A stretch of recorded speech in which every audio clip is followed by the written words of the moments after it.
joining us today. I would like to start with the sponsor of the bill, Senator Petitclerc.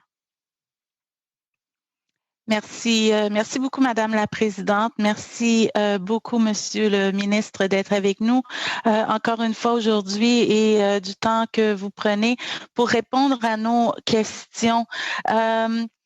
I would like Mr. Minister, to hear you on something that you have not mentioned in your opening statement, but we heard a little bit in the pre-study, and it is considering on Audrey Parker's amendment, so the waiver of final consent, and specifically, some have asked why the waiver of final consent applies to the individuals whose death is reasonably foreseeable, but not for individual whose death is not reasonably foreseeable. So I wanted to have your thoughts on that and on why this was the direction that the government has chosen. Thank you very much, Senator, and again, thank you for your work shepherding this bill through the Senate. The question is a very good one. The very limited Audrey Parker amendment, in fact, does only apply to the end of life scenario, and it was explicitly meant to apply only to the end of life scenario, because there was a large consensus. Obviously, an incredible amount of sympathy that was generated by Audrey Parker's situation and like situations in the end of life scenario. And in which we decided we could safely move on that consensus to allow this advanced consent in a very restricted scenario, that is, where the person's life was coming to an end.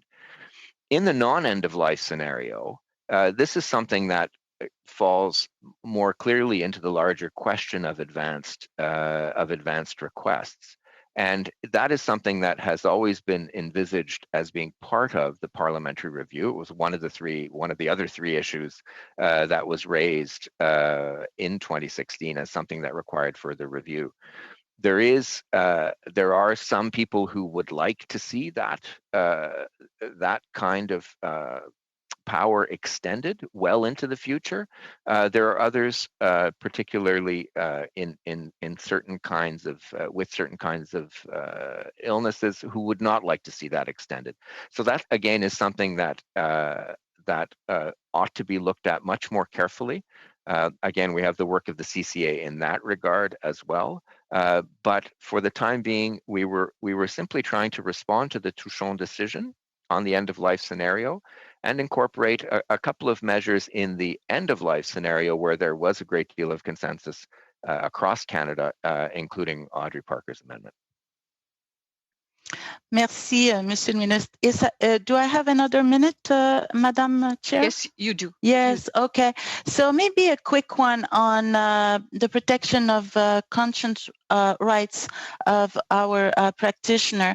You may have heard in the pre-study, some have suggested that even requiring a healthcare professional to make a referral to MAID if it goes against their conscience might infringe their rights. So what can you tell us about that? Thank you. Thank you again for the question. Again, nothing in the legislation forces a practitioner to furnish MAID to another person. The referral provisions fall under. Remember that we're talking about the criminal code and criminal code provisions.